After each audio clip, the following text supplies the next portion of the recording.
You've also said that if you have your last $1,000, you recommend that people spend it on personal development and some form of a course to increase, I don't know, their knowledge on a given marketable, I would say, thing. Yeah. Do you still stand by that? Because the way that you're already broke. Yeah, but you could be more broke. You're broke. You can't get more broke than $1,000. 999.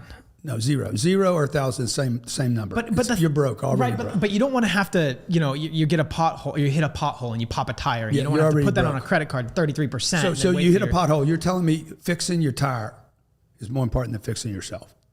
I just think what's the best return? You or the tire? Oof, I mean, you got to say yourself. I mean, with the caveat. Hold on a second. With the caveat, I can Uber for $7. Dude, you're broke already. People need to understand it. This goes back to the argument you and I had earlier, okay? But an emergency fund is something... You ain't got an emergency fund, bro. You got $1,000 that's worth about 100.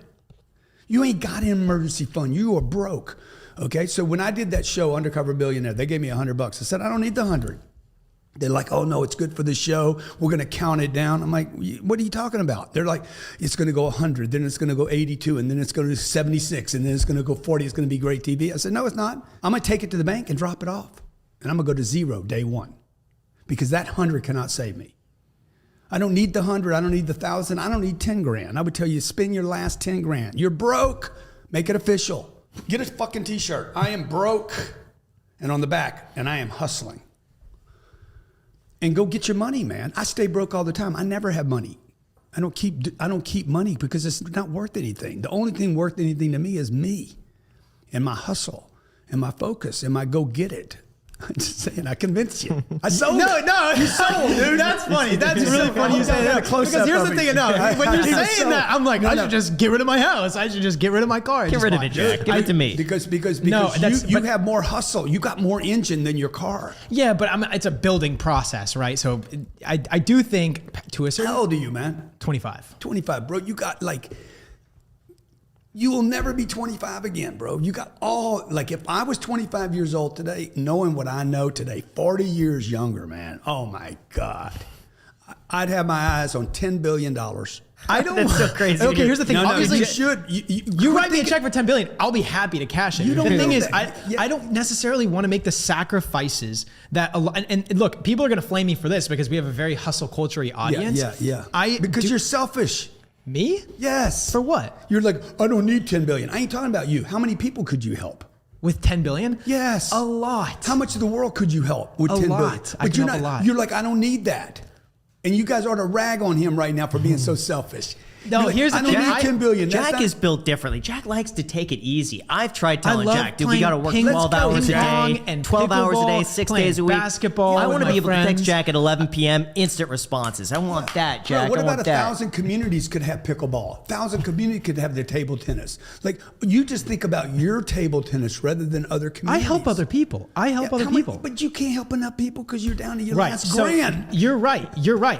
And it is in my horizon that I do want to help people, but I don't think that I wouldn't, honestly, maybe I'm too selfish. I don't want to get to 10 billion so I can then just help a bunch of other people. I would love to get to a few million and then help people. But I think that to spend the time of my 20s and 30s and 40s and 50s and 60s to get to 10 billion, to then I want to still enjoy my life. And sure, maybe I am selfish. Maybe that is the truth. You know what? This goes back to the happiness thing. Maybe I have some insights. I think your happiness comes from a different... This would be very interesting. So when Jack and I first started working together, it was 2020. He moved into the guest house and was working all the time. I loved it because I had the same work ethic. And him and I would 12 hours a day, 7 days a week. It was amazing. But Jack, I think after a year, and I'm speaking for you here and you could chime in, you said you weren't happy with that. Correct. And that you scaled back a lot. You started outsourcing your work, a lot more free time. And I was like, no, pedal to the metal. We got to keep going. And it was like, I can't do it. I'm not happy. That's not me. Yeah. I think that people just get happiness from different things. 100. And for me, I had no friends. I had sacrificed my friendships, my relationships. I've sacrificed everything. Yeah. And for me, it wasn't worth it. Yeah. I wanted to be able to go out and sit in the sun and get some vitamin D, or I wanted to go play pickleball and stuff like that. But when I was working so much, even though I was building my career, and I'm so grateful because I did work hard and I'm happy I did, but it was exhausting and I wouldn't want to do that for maybe that is out of selfishness. No, but I do think, look, hey guys, what do I know? I'm just trying to figure out the thing too. I'm just telling you what I would do differently going back.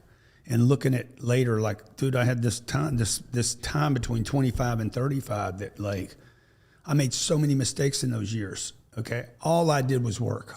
That was a mistake. But the real mistake was all I did was work on the wrong shit. I was in the wrong lane, wrong opportunities, around the wrong people. I'd cleaned up my life between 25 and 35 and started putting some money together. And when I did, I got around people that said, you don't need all this, dude. And I'm like, yeah, you're right.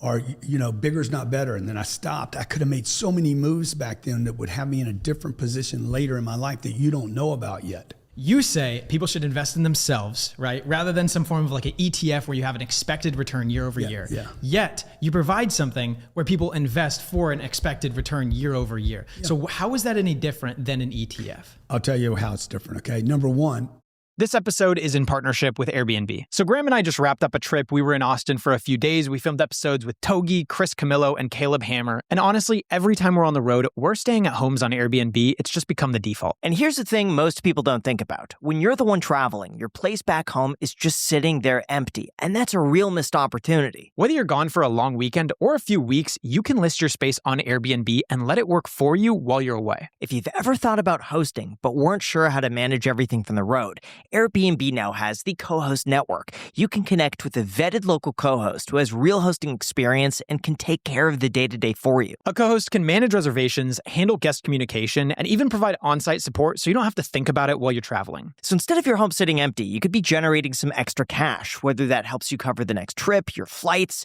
or just goes towards something that you've been putting off at home. I actually listed a spare room in my house on Airbnb, and I was genuinely so surprised how easy it was to set up, how seamless the entire process was, and it actually made me some pretty good money. I would actually recommend this to anyone out there that wants to make a little extra cash on the side. It's honestly phenomenal. If you're thinking about hosting but want some help getting started, find a co-host at airbnb.com/host.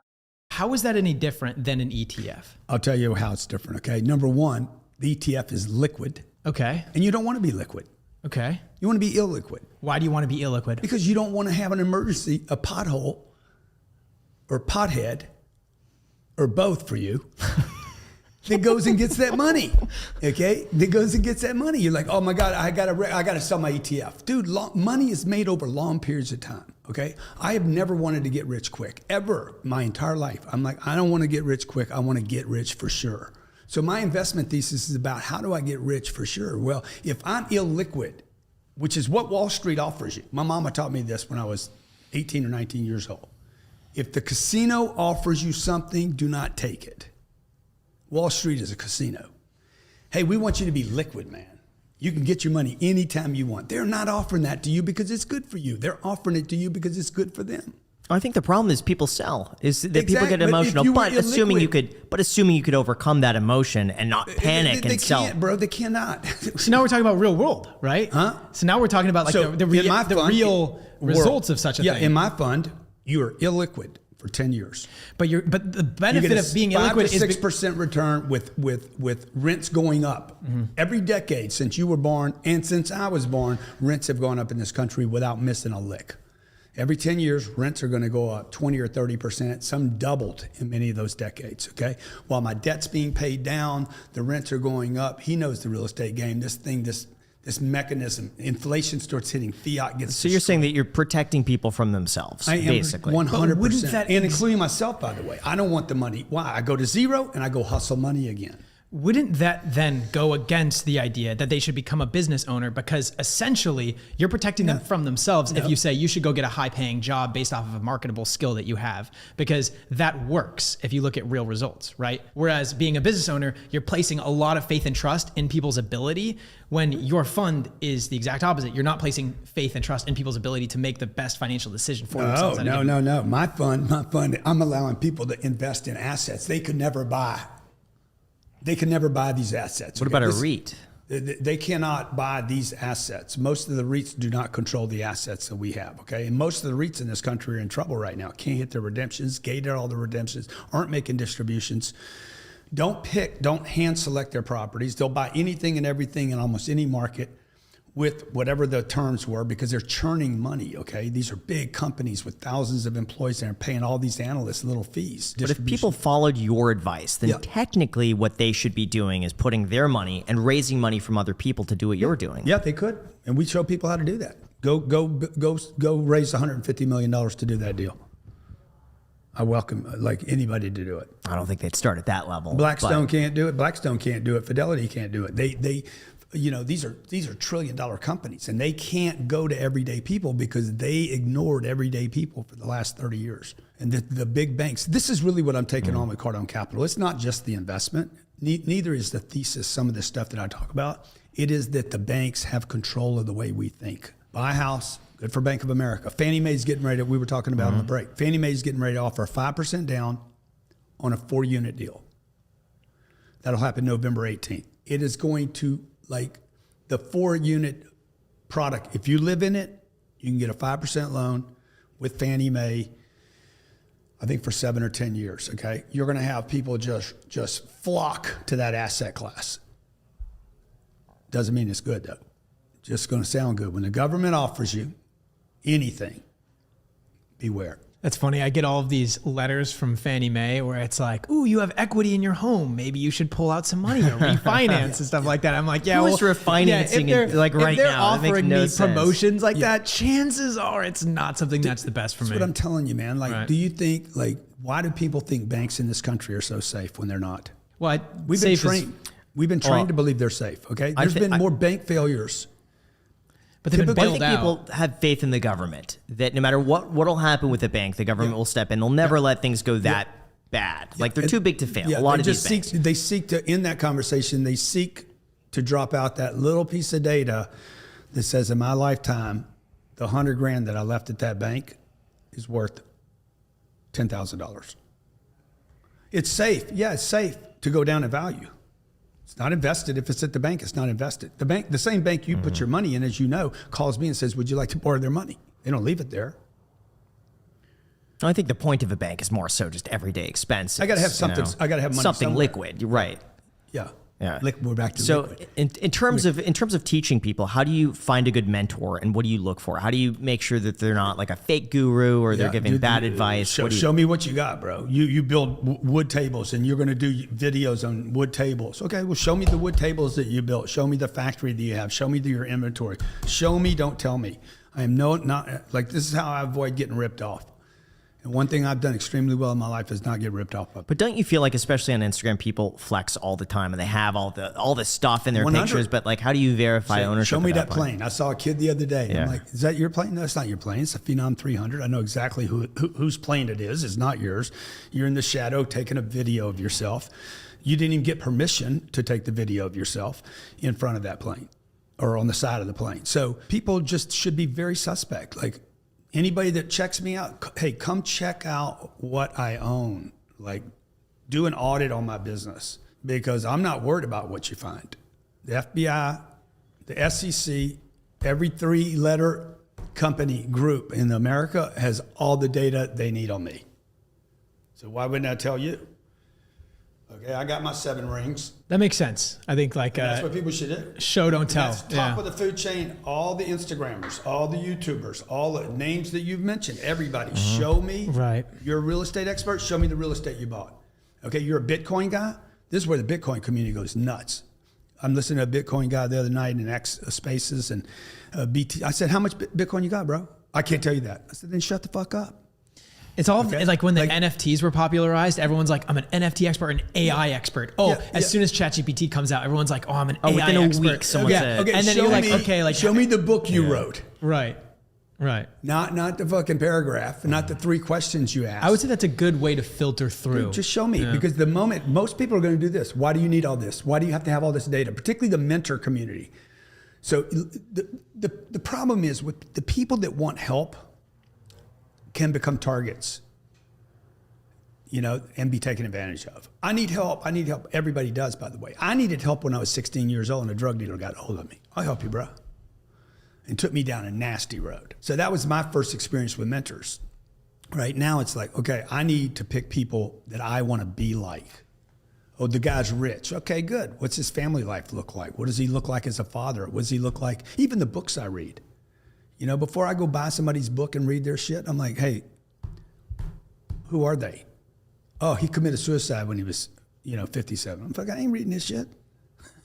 You don't think there's something you could learn from that person? I don't care. I don't want to learn from that guy. What about you learn what not to do? You know what I mean? Like, I feel like you can. Bro, I already learned it. Motherfucker died and killed himself. But see, okay? I feel like there's... I want to study a cat that freaking tapped out. All I know is whatever he was doing, he was so fucking miserable with himself that he killed himself. I got the whole world trying to kill me. But I think there are such talented, great minds out there. I ain't reading his shit. There's a lot of other but have been books, suffering from severe mental illness or depression. But their thoughts are genius, brilliant. Okay. Couldn't you learn bits and pieces from that choices. person and exclude, push out? No, I want to go read. I'm going to go find the guy that didn't terminate. Even if that person's knowledge was subpar. What's the name? Guy's name that had the hit TV show? Who's this? Anthony Bourdain? Yeah. I ain't studying shit he did. Okay, what's the comedian's name that tapped out? Oh, Robin Williams. Fuck him. I ain't studying none of his shit. Because it didn't work. But if you want to be a comedian and you want to, you know what I mean? No, I'm going to study Kevin Hart. I'm going to study Kevin Hart. I'm going to study Dave Chappelle. But there could be aspects of their life that work so well, and then other aspects that just don't. And you could study the aspects that work well for them. If I'm studying his comedy, his pace, his way to write a joke, yeah, cool. But I'm not going to study him as he's my mentor for life. That's what I'm saying. See, I tend to think that in everybody you could find bits and pieces that you agree with, that you resonate with. I ain't got that much time. I want to read about the winners, man.